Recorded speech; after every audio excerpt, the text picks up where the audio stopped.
Good day, this is John from Dan Best's Racing Carburetor.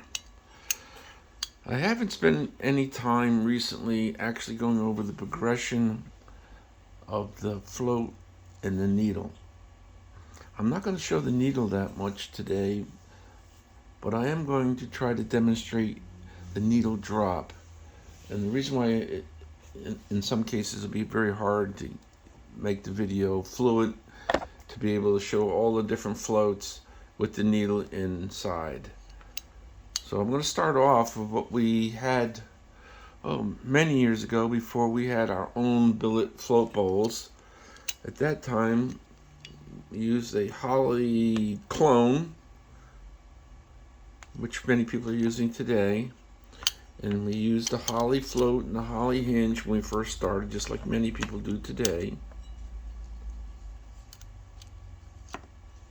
And we had to deal with the problems that arose from using this technology. When this was originally designed, the Holley float and the needle and the little window inside. I'm gonna see if I can strip it over here. I always like to show the little, see the little window right there, the little window. It was in the 1950s. Obviously, that's pretty close to 75 years ago. Certainly 70 years ago. And we've been using this and adapting it to the performance level of our carburetors, which wasn't too bad or isn't too bad when the carburetors make maybe under 500 horsepower. But we all know that many of the engines today, even in the, I'm trying to go back in time, in the 80s and 90s, they were beginning to sneak up to maybe 550, 600 horsepower. Certainly we got into the early 2000s. It wasn't uncommon. We're talking single 4-barrel engines to make 700, 750. But at that point, the capacity of the needle got too small. Many people know that you could purchase needle and seats with the seat part being bored out to a larger number, anything up to 160. The common sizes were under 150, from 160 and above would be a special order, but we could make the needle bigger. But one of the things, and this is the hinge, and the reason why I want to show this in here, I'm going to use a little probe to help me demonstrate this. I'm going to hold the hinge in one place right here at the screws. And the thing I want to show is it has a limit to how high it can go. If the limit to the height of it means, yes, it'll drop down, but it still limits the needle drop. Let me break the hinge out, and that's why I didn't want to put everything in today. I want you to be able to see this. So the height of the float is limited by the hinge, which means the bracket holding the float right here is basically at a right angle to the back of the float, and that's as high as the float will go. Well, by itself that doesn't mean much. You can drop the needle and get in here and close the needle, but it limits the needle drop to how far the float goes before it intersects something inside the carburetor. So that's the limit of the needle drop. So if you can't drop the float, then you have to make the needle bigger. When you make the needle bigger, you have two issues there. One is this little tang right here, and where it lies against the needle.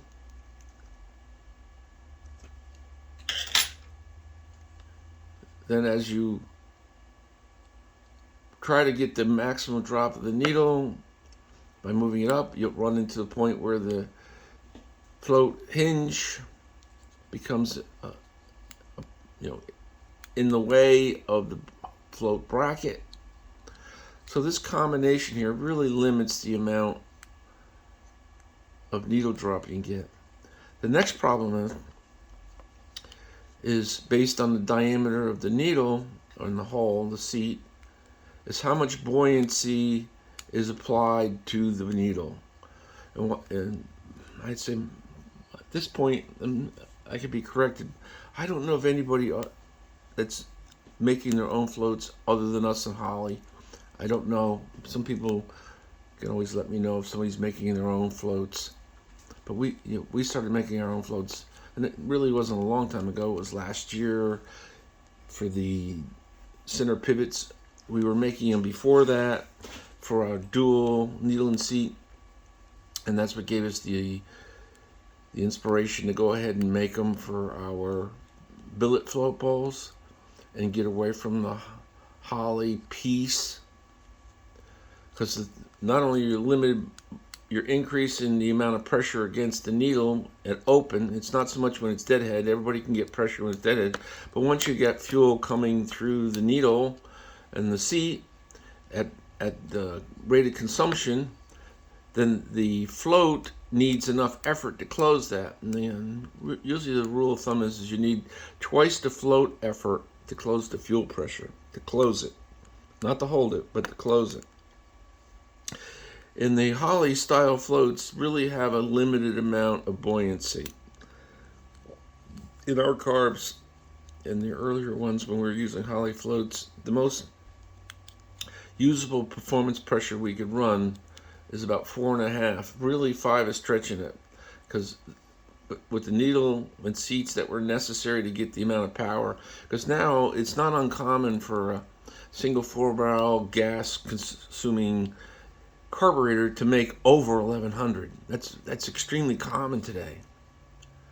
So you're asking the needle and seat to flow enough fuel, and we'll just say if it's on something like Q16, it's going to probably need 440, 450 pounds per hour. That's probably not a bad guess. Could be up as high as 500 pounds per hour. So you're asking each needle to move 250 pounds per hour at the rate of consumption and still have control. The word control, you can take the float out and you can get enough fuel through, but obviously you can't control it. So getting it to be able to deliver fuel and control it has been the problem for the last 8 or 10 years. We've made it some better. I'm going to go back to the little window here again. The next problem is having the fuel delivery little window. You see my finger covering it in the background there. And then when you put in the needle and seat, the small amount of area that's around the needle and seat and the small window there, this becomes a restriction at the point of delivery above the needle. So that was one of the first things that we had gotten rid of. Let me put this on pause for a second.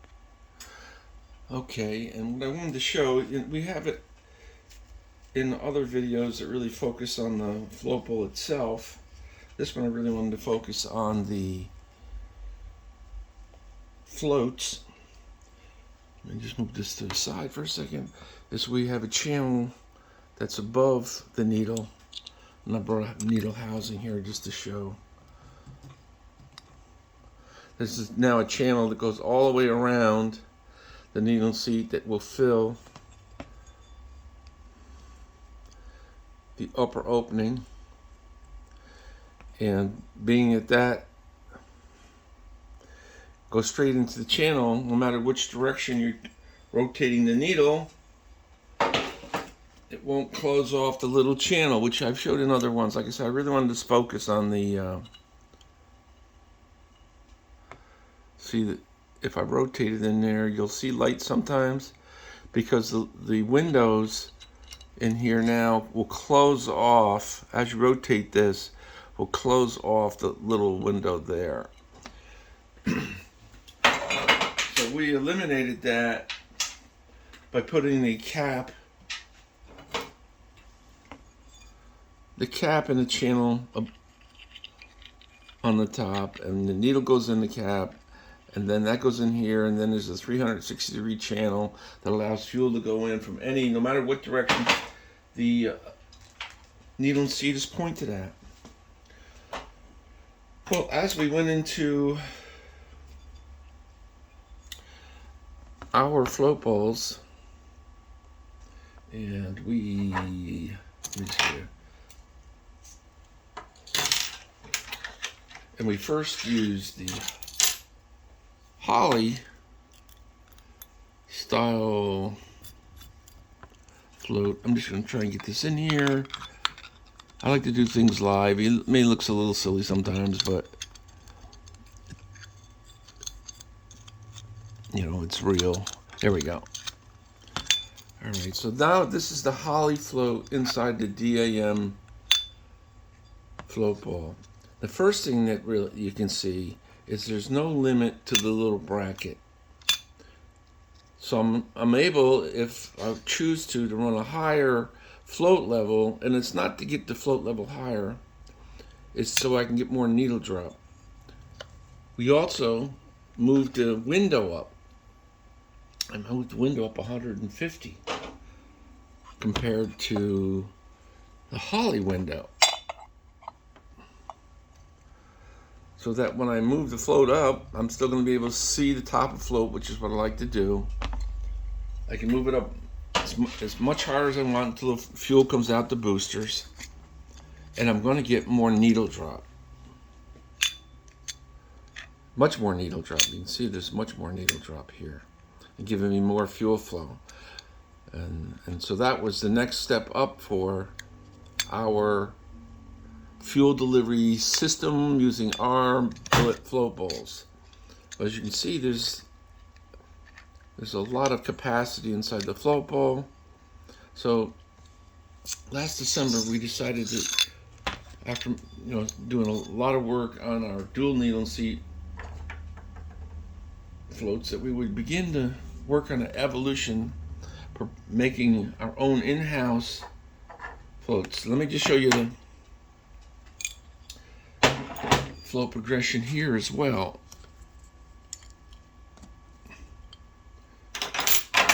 Now this is our printed Holly replacement float. Once again, I'm going to hold the hinge, and we made a little place where we can get a little bit more height. You can't get a lot more height because there's not much space in Holly to put the controlling arm in there. So what we did is we put a groove in the top of the 3D printed spot in order to get a little bit more height out of the float, so we get a little bit more needle drop. So we did that, and along with it, we also went ahead and 3D printed the secondary float. And the reason why I'm going through all this, because sometimes some of the things that show up during the wet flow testing is like an added advantage, because we're wet flowing everything, and I got now thousands of wet sheets on carbs with different assemblies in them. All right. Now this is one of the things that we learned. Oh, and it wasn't doing it with the Holly, because we've definitely moved on from Holly clone float bowls to our own. But the thing we learned is at the higher capacity, when you need more fuel, the bottom of the float, when it hits the bottom of the float ball, restricts the flow of fuel to the jet. So assuming they have a lot of capacity and the fuel now is being blocked from getting to the jet, the greater the consumption, the lower the float's going to get, and at some point the fuel needs to go around the float in order to feed the jet. So we're assuming at this point for this is that you're consuming all the fuel in the float ball. It's keeping up with the rate of consumption, so the fuel has to go around the float in order to get back to the jets. Well, when it's at maximum needle drop, that means the fuel literally has to go over or around the float. And what we found, and which I've been doing lately, and I'm going to show you that in a second, we've been using our secondary floats. I'm going to jump way over to them right now. This is our latest billet float, so I just wanted you to see that. So that's where we're going to be going to in this discussion. They don't really fit into the Holley because of some of the thicknesses in ours and the space that we have. But like I said, we've not used the Holley clone float ball, and I'm guessing 6 or 8 years.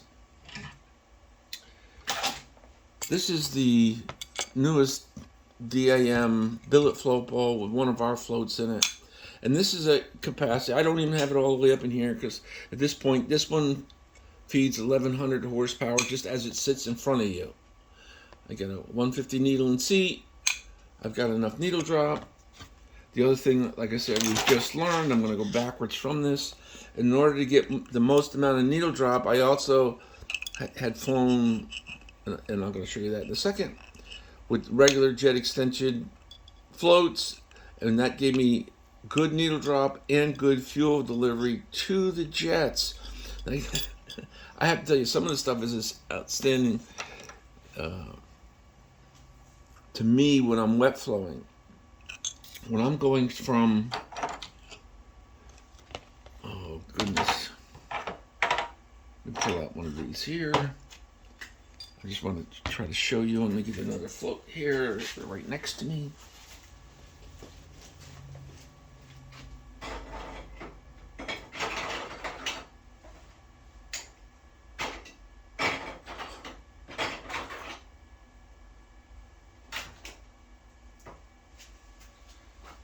Sorry it takes so long.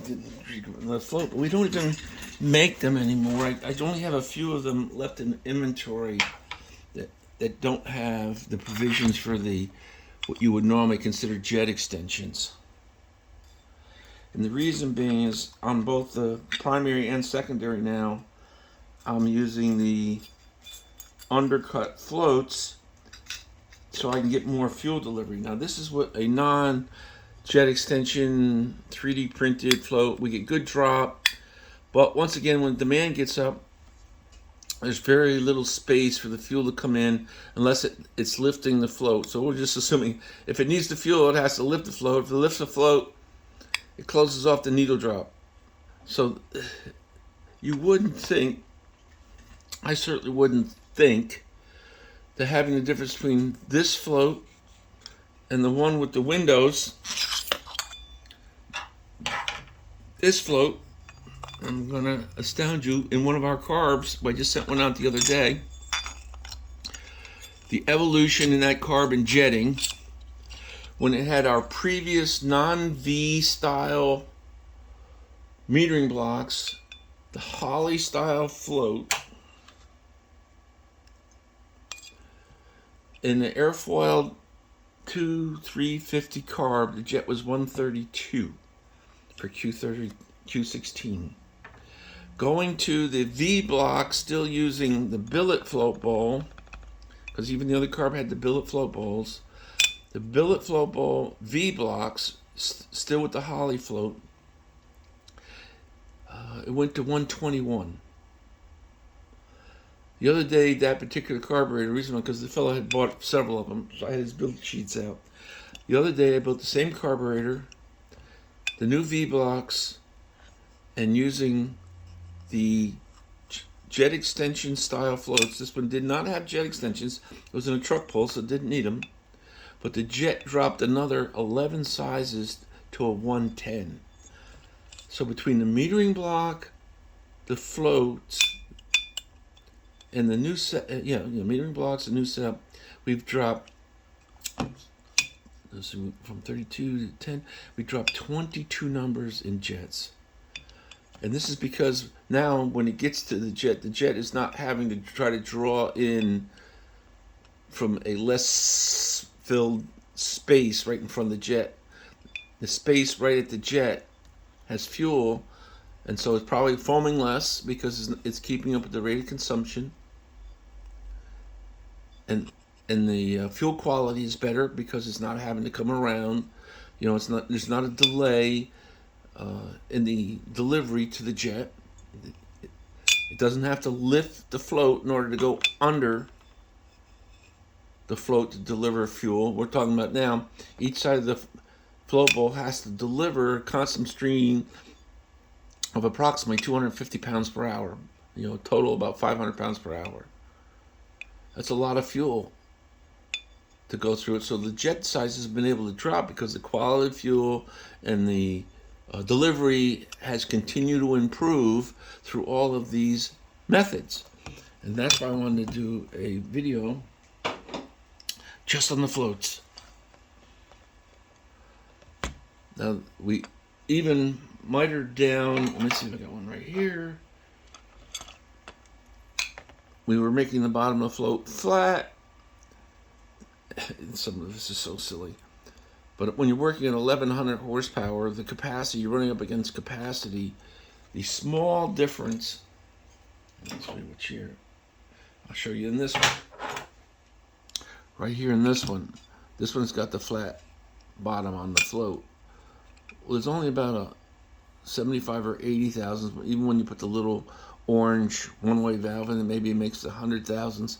But the 100 thousandths difference in the amount of float drop and needle drop was 15 pounds per hour coming through the system, being able to get that much more needle drop. So you just wouldn't think all these things. And then when we went to the channels, I'm going to call it because there's not for jet extension anymore, they're fuel delivery channels, we were able to get to the point where we dropped the jet size 22 numbers. That's just wild.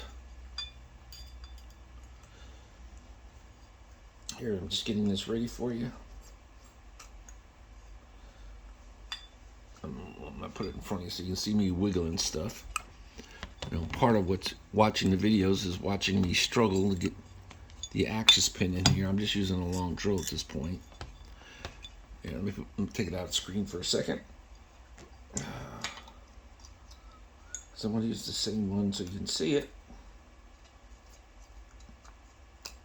Here we go. I'll bring it back in screen. So this is the newest of the ones. These are fuel delivery channels. Now, removing this allowed another 100 thousandths worth of float drop, which over here at the needle, maybe only 15 or 20 thousandths because you're next to the axis pin, but that was 15 pounds per hour because you're at a point where the needle is pulled out of the seat further, so the diameter change is significant. The restriction of the needle is significant in that range. When it's closed, you pull out 10. It's not the same as when it's all the way out and you drop another 10 or 15 thousandths. So I've been doing a lot of float development, and you wouldn't think, I didn't think that there'd be so much to be gained in getting a more pure fuel delivery. Now, this is not the latest float sitting inside this metering block at the moment. That's the one that we had made the last wet flow. This one here, what we did is we made a little bit more area around the jet itself. And the reason being is even though this opening is bigger than the jet, it really means that somebody has to make sure that it's centered well, or it will touch the sides of the jet, especially the maxi sides with the nut. Even though the outside diameter of that is 312 and these is 375, there's a little bit of wiggle because these are not dowel pinned at the where it goes from the metering block into the float bowl. It's in the metering block so that the float bowl goes around the dowel. So there's a little bit of wiggle factor. And plus, it just seems like everything we did to give it a little bit more space coming from the fuel delivery and the needle. Here you can see the needle drop. And like I said, this is set up right now to feed a 1100 to 1150 horsepower engine. And the thing is, when we went in the same carburetor over the last few years, It went from a 132 jet to a 121 jet to a 110. The V-blocks dropped it from 132 to 121, and the floats dropped it from 121 to 110. What a miracle. Now, the other thing that we were able to do, I'm just going to slide this, let me take it out of screen for a second, is as we were doing this, we were able to give it more buoyancy. And I think I spoke about that in some of the ones we were doing about the float testing. The most pressure we could run at the rate of consumption with a Holley clone float, especially the one that was not jet extension, because this one you're taking away buoyancy. There's a significant amount of buoyancy missing from the jet extension. The safest we could tell our customers is about 4.5 pounds, and then we come up with controllers and stuff for that. Well, you can see that we can make this fill the cavity in the float bowl much more full. The fuel pressure at the rate capacity, and I didn't check this one, but when we had checked the regular ones just before this one, we were able to get the pressure up and control it at 15. I don't recommend anybody on the planet doing that. I'm just doing it during testing. So everything I want to see what the capacity of the floats and how much effort they make. So when I took the entire float bowl assembly and I submerged it into a stainless steel container, so as it filled, it would close off the needle, and I could see at what point it closed off, and I could vary the pressure. That's all part of testing. And so the difference between the two was significant. That's my point. Not that I want anybody to do insane things. Oh my God. But the difference in the buoyancy between the Holley clone and the one we were doing was significant, and that was because a lot of times, customers try to run pressures that, small horsepower V8 with a small needle and seat we're able to control with a Holley float. They're trying to do that with a higher limit, and so we were just having a lot of customers that would call me back and say would idle rich, and the only problem was they were running too much fuel pressure. They were running old technology fuel pressure, 7 or 8 pounds, and with this float and a bigger needle and seat, it just would not close it. Because we also go to the stainless steel needle and seats because they'll take more abuse. I'm just trying to make the products, we'll say customer friendly, or so if customers' experience or talents are not such that they can just simply make adjustments, they got to make everything adjust what they know rather than they adjust what they know around the product, then you have to make the product be more retrofittive, and that's part of what we were trying to do. We're trying to get our float assemblies to be more forgiving for people who had older technology and didn't understand that these floats are only gonna support what they support. That's it. So we begin to go through that process. Now we've even made some ones with even more buoyancy. I wanted to show this. So we have deeper float bowls. So it's single needle and seats. If we want to go methanol or some other thing, we have a whole bunch of new combinations, including the new setup for the dual needle and seat floats and float bowls. So we've done a lot of work on this recently, and we'll use it as a process of discovery. Who would have thought? I didn't really, I saw some things wet flowing, but I wouldn't have thought the significance of actually trying to get higher flow rates and then having the channels would have been as important as it is.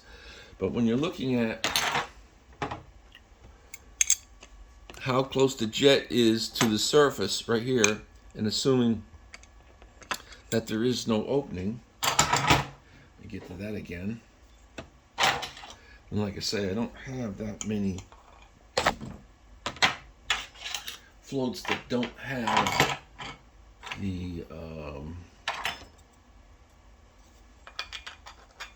jet extension slots in them. or the new fuel delivery slots in them. Excuse me. I'm just trying to assemble this now so you can see it.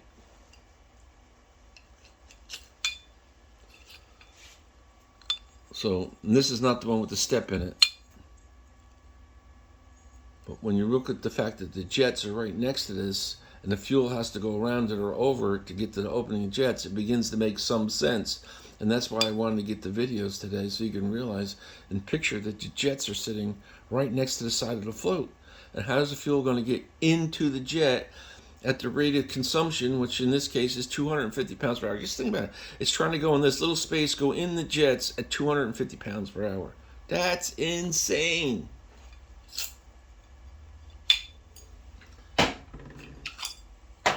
Change this out so you can see this one. Okay.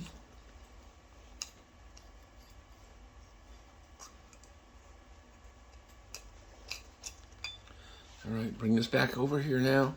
Now think about the jets being in the same place right here. The jet opening is right there. At 250 pounds per hour, it can go straight through those fuel delivery channels to the jet and give you maximum drop. I'd like to say I'm always smart enough to think about this in the beginning, but most of it's an evolution. I find one thing, I look at it and do the next thing, and the fact that now we can make the floats in-house. Every time I get to a point where I want to make something better, one of the nicest things about having my own CNCs, all the, we have laser cutters for gaskets and everything now. If I get a new idea, I can just do it. I don't have to wait for outside sources, maybe a day or two to get all the printing done and get the testing done, and we can move forward. So I want to thank you for listening. If you have any questions, please email us at our email address. It's info1@dambest.com, or contact us on our Facebook page. We really don't get any forwarded comments from YouTube, so the other methods will help us answer your questions sooner. Do like the videos though, because that does help. And I hope you have a great day.